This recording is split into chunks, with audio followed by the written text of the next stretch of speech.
ओम शांति। आज का व्याख्यान अव्यक्त बाप दादा की मुरली 25 जनवरी 1970 को जो चलाई गई उस पर आधारित है। इस मुरली में शिव बाबा हम बच्चों को अव्यक्त स्थिति, साहस, शूरवीरता और संपूर्ण आहुति, इन तीनों स्तंभों पर ध्यान केंद्रित कराते हैं।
बाबा कहते हैं अव्यक्त स्थिति ही मुख्य सब्जेक्ट है। व्यक्त में रहते कर्म करते अव्यक्त रहे। संगम युग का जो मुख्य लक्ष्य है वो है कि हम देह में रहते हुए अव्यक्त आत्मा अनुभव करें, आत्मा के रूप में हमारा हर व्यवहार हो। क्योंकि जो देवताएं होते हैं वो भी देह में रहते हैं, बस फर्क यही होता है कि वे अपने को देह समझते नहीं है। तो फिर यहाँ पे हमको ये चीज लाना है। जितना भी ज्ञान है, जो कुछ है, उस सब का संपूर्ण ध्येय यही है कि बच्चे अव्यक्त स्थिति में टिक जाएं। व्यक्त में रहते बात कर रहे हैं, भोजन कर रहे हैं, कोई भी कर्म कर रहे हैं, लेकिन अंदर ये लगे कि हम आत्मा हैं, कर नहीं रहे हैं, करा रहे हैं। आंखों से देख रहे हैं तो लगे कि वहां से चित्र ऐसे और फिर हम देख रहे हैं। कानों से सुन रहे हैं, आवाज कान में आ रही है और फिर यहाँ हम बैठे सुन रहे हैं। कुछ खा रहे हैं, स्वाद यहाँ हुआ और सेंसर के द्वारा यहाँ पहुंचा और हम उसको अनुभव कर रहे हैं। कहीं कुछ चींटी काट रहा है, कुछ हो रहा है, तो यहाँ से सीधा यहाँ पहुंचा और हम उसको अनुभव कर रहे हैं। ऐसे हर प्रक्रिया में इस बात का अनुभव हो कि जो दृष्टा है, जो अनुभव करता है, वो यहाँ पे बैठा है। जितनी भी सूचनाएं हो रही हैं, शरीर में घटित हो रही हैं, वो सारा यहाँ पे पहुंच रहा है और हम बैठे हर चीज का अनुभव कर रहे हैं। ये कार्य इतने त्वरित गति से होता है, इतनी तीव्र गति से होता है कि हम इसको अनुभव नहीं कर पाते। जैसे कि हम ना चाहें तो कान ना सुने, भले कान है लेकिन सुन नहीं पाएंगे। हम चाहते हैं तो कोई आवाज आई तो वो रिसीव होके यहाँ पहुंच। आप ध्यान अलग लगा दो तो कोई कुछ बात कर रहा है तो आप उसको सुन नहीं पाते हैं, समझ नहीं पाते हैं। इतना थोड़ा बहुत लगता है कि कुछ हो रहा था बस। तो इस प्रकार से हम अपने आप को यहाँ, जैसे कि ये जितने बल्ब जल रहे हैं ये एक सेकंड में 100 बार जल रहा है ये, और 100 बार बुझ रहा है। लेकिन हमारी आंख पकड़ पा रही है? हमारी आंखें ही पकड़ रही है कि ये जल रहा है। एक सेकंड में, सेकंड बहुत छोटा होता है, उसमें ये 100 बार जल गया और बुझ भी गया 100 बार। वो हमें दिखता नहीं है। ठीक इसी प्रकार से हम सोचते हैं कि मैं यहाँ थोड़े बैठा हूं तो कान अपने आप सुन रहा है। नहीं, ये प्रक्रिया इतनी अचेतन मन के द्वारा इतनी जो है त्वरित गति से हो रही है कि वो हमें अनुभव नहीं हो रहा है। ऐसी बहुत सी क्रियाएं हैं, चाहे वो हृदय की धड़कन हो, चाहे श्वास लेना हो, चाहे जो कुछ हो, हमें ध्यान नहीं रहता, फिर भी चलती रहती है, नाड़ी चलती रहती है। लेकिन इन सब को चलाने वाले हम हैं, और वो है हमारा अचेतन मन। इतने त्वरित ढंग से चला रहे हैं कि हमें खुद भी एहसास नहीं। जैसे हम हाथ पैर चला रहे हैं, ठीक ऐसे ही हृदय की धड़कन, श्वास, ये सब भी हम ही चला रहे हैं, लेकिन खुद हमको भी नहीं एहसास है। क्यों? ये प्रक्रियाएं बड़ी त्वरित गति से हो रही हैं। तो इस प्रकार से बाबा कहते हैं कि आपको चलते फिरते हर समय ये एहसास हो, अव्यक्त स्थिति में बनी रहे। अव्यक्त स्थिति कब बनी रहेगी, इसके लिए बाबा कहते हैं कि अगर बुद्धि की लाइन क्लियर है, और बुद्धि की लाइन क्लियर है कब?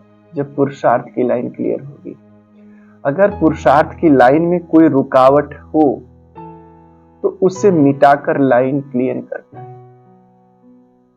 अगर पुरुषार्थ की लाइन में कोई रुकावट है तो आपकी अव्यक्त स्थिति नहीं रहेगी, आप संघर्ष में लग जाएंगे। संघर्ष में स्थिति आपकी अव्यक्त नहीं रहेगी। तो बाबा कहते हैं पहला काम, अगर कोई रुकावट है तो उस रुकावट को खत्म करो, लाइन को क्लियर करो, और जब लाइन क्लियर हो जाएगी तो आपकी अव्यक्त स्थिति बन जाएगी।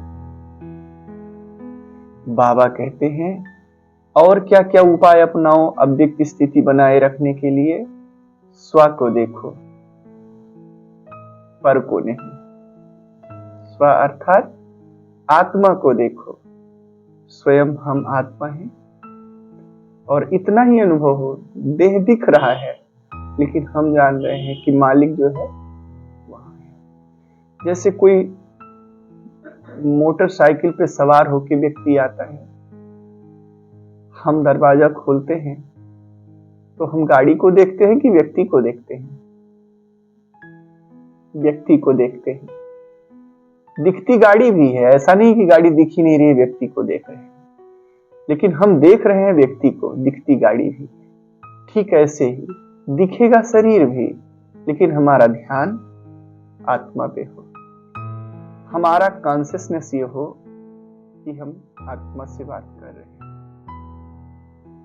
बाबा कहते हैं अब तक पर को देखते आए, दूसरों को देखते आए, सृष्टि को देखते आए, देह को देखते आए, और मिला क्या? दुख मिला, पतित ही होते गए। लेकिन बाबा कहते हैं अब समय आ गया है स्व को देखने का, आत्मा को देखने का। क्योंकि संगम युग से लेके और त्रेता युग तक आत्मा को लोग देखेंगे, फिर द्वापर युग से लेके कलयुग अंत तक लोग पर को देखने में लग जाते हैं। तो अब समय आया है स्व को देखने का। रूह को देखती है तो राहत मिलती है, और जब देह के द्वारा आप देह को देखते हो तो दुख मिलता है, तकलीफ मिलता है। ऐसे बाबा कहते हैं एक रस अवस्था तभी बनी रह सकती है जब सिवाय एक के और कुछ भी देखते हुए न देखो। ये भी अव्यक्त स्थिति बनाने का साधन है। अव्यक्त स्थिति तब बनी रहेगी जब पुरुषार्थ में कोई रुकावट ना हो। दूसरा, जब आप हमेशा स्वयं को देखेंगे, रूह से रूह को देखेंगे। तीसरा, जब आपकी अवस्था एक रस होगी, एक के रस में डूबी हुई होगी।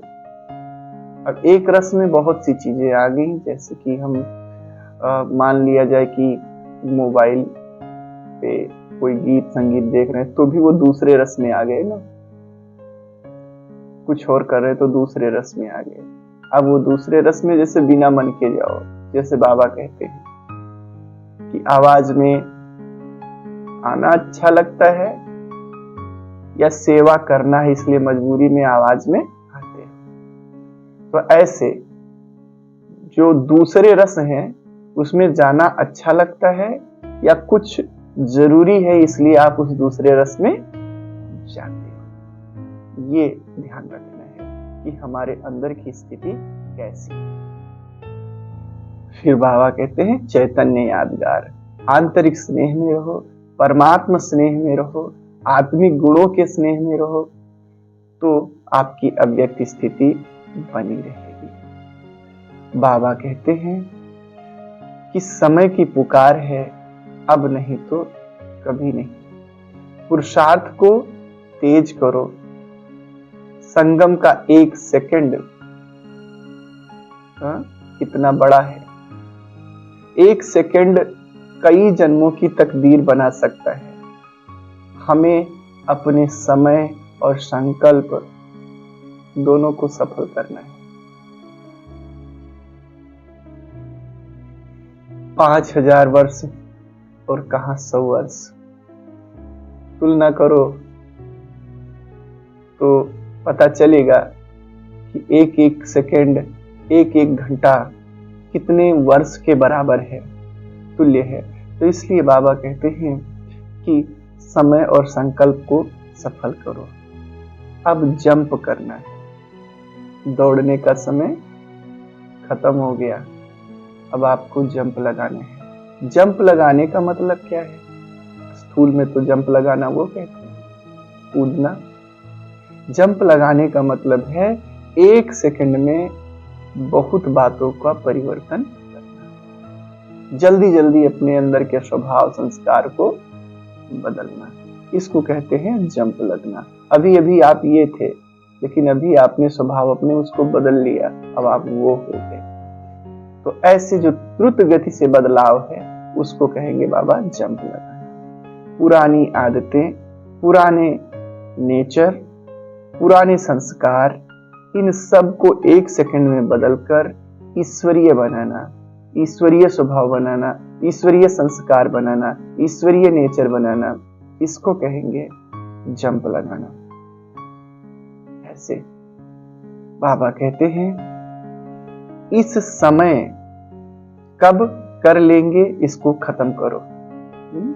कब कर लेंगे, कल कर लेंगे, परसों कर लेंगे, इसको खत्म करो। ठीक है, अब कर लेंगे। कब कर लेंगे को बदल कर बना लो, अब कर लेंगे। अब यदि हम धीमे रह गए तो सतयुगी मंजिल के बजाय त्रेता में जाना पड़ेगा, क्योंकि समय की रफ्तार बहुत तेज है और हमारा पुरुषार्थ बहुत जो है धीमा है। बाबा कहते हैं जैसे कि कोई रेलगाड़ी होती है तो जिस स्टेशन से बनकर चलती है उस स्टेशन पे वो 3 सीटी देती है। पहली सीटी देती है मतलब आ गए, बैठ जाओ सब लोग।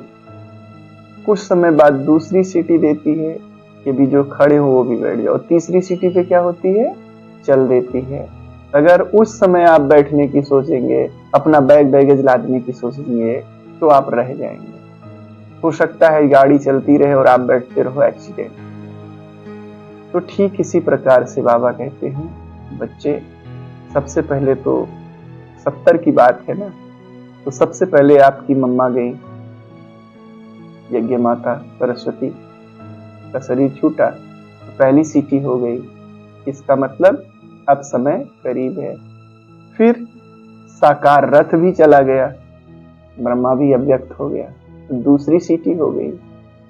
अब तीसरी सीटी है सवार होने की, मतलब अब सवार होके निकल लो। अभी भी अगर आप सचेत नहीं हुए तो फिर पीछे रह जाएंगे। और तीसरी सीटी हो गई नहीं हो गई, हाँ? फिर जो अव्यक्त रथ था वो भी चला गया। अभी बड़े बड़े जितने हैं वो भी सब क्या है, तो अभी तीसरी सीटी भी क्या हो गई है, लग गई। अब समझो टूलेट का बोर्ड लग गया। अब जो है पुरुषार्थ का समय है। जैसे बाबा कहता था पहले सेवा और सेवा की धुन होनी चाहिए, ऐसे अब तो पुरुषार्थ की धुन होनी चाहिए। पुरुषार्थ करके अपने आप को संपन्न बनाओ, संपूर्ण बनाओ, ऐसे बाबा कहते हैं। फिर बाबा कहते हैं कि सूरवीर बनो और संपूर्ण आहुति डालो। सूरवीर कभी नाजुक नहीं होते हैं, बचपना नहीं होता है उनमें। पुरुषार्थ में बचपना नहीं होना चाहिए, व्यवहार में बचपना रहो। छोटे हो तो बच्चे बन के रहो, बड़े हो तो बड़े बन के रहो, लेकिन पुरुषार्थ में बचपना नहीं। परिस्थितियां आए, नाजुक समय आए, उसमें बचपना नहीं होना चाहिए। सूरवीर मायाजीत होते हैं। युद्ध हो रहा है, कोई महारथी है, सूरवीर है, उसको रोकने के लिए कितने भी लोग लगे, फिर भी वो एक ही बाण में सबको खत्म करके अपना रास्ता बना लेता है। तो ऐसे कोई भी परिस्थिति, कोई भी माया, कोई भी व्यवधान, कोई भी रुकावट आपके पुरुषार्थ को रोक न सके, ऐसे साहस आपको लाना है, ऐसे बाबा। इसलिए अपने आप को, कल भी बाबा ने कहा, आज भी शिव शक्ति समझो, सूर वीर समझो, तब सूर्यवंशी में जाएंगे, ऐसे बाबा कहते हैं संपूर्णता की हिसाब रखना है, संपूर्ण आहुति डालनी है। जैसे जब कोई काम समाप्त हो जाता है तो एक बार क्या किया जाता है, रीचेक किया जाता है, पुनः चेक किया जाता है कि कहीं कुछ छूटा तो उसको कहते हैं फाइनल टचिंग देना, फिनिश करना। ये है। तो ऐसे अभी यज्ञ पूरा हो रहा है, समझो धीरे धीरे। अब ये फाइनल टचअप है, कहीं कुछ छूटा हुआ है तो उसको थोड़ा बहुत कर लेना। तो एक जो सूरवीर होता है, एक जो मैच्योर व्यक्ति होता है, परिपक्व व्यक्ति होता है, वो कार्य समाप्त होने के बाद भी उसको फाइनल टचअप देता है। बाबा कहते हैं कि जैसे यज्ञ में स्वाहा स्वाहा करते हैं, आप सबने देखा होगा आहुति डालते हुए, लास्ट में क्या होता है, थोड़ा बहुत जो बच जाता है, कहते हैं अब सब जो कुछ बचा है सब एक ही बार में क्या कर दो, स्वाहा कर दो। तो यज्ञ होते समय अगर आहुति कम पड़ जाए तब यज्ञ संपूर्ण होता है। तो पहली बात तो आहुति कम नहीं होनी चाहिए, और दूसरी बात अगर बच जाए तो अंत में सब स्वाहा कर देनी चाहिए, ये है। तो ऐसे बाबा कहते हैं कि आहुति कम होगी तो यज्ञ सफल नहीं होगा। तो आप सबके पास हर एक को देखना है कि मनसा वाचा कर्मणा में संपूर्ण आहुति दी है। मन जितना लगाना चाहिए यज्ञ में, बाप की याद में, ऐसा तो नहीं कि थोड़ा थोड़ा मन बचा के रख रहे हो मानसिक शक्ति को, तो समझो पूरा आहुति नहीं दिया, सफल नहीं होंगे। वाचा वाणी से आपने पूरी ताकत लगा दी या अभी कुछ बचा के रखे हो। कर्मणा ऐसे धन, पूरा लगा के फकीर बन गए या अभी कुछ बचे हुए हो, बचाए हो, ठीक है, लेकिन यज्ञ अब अंतिम चरण में है।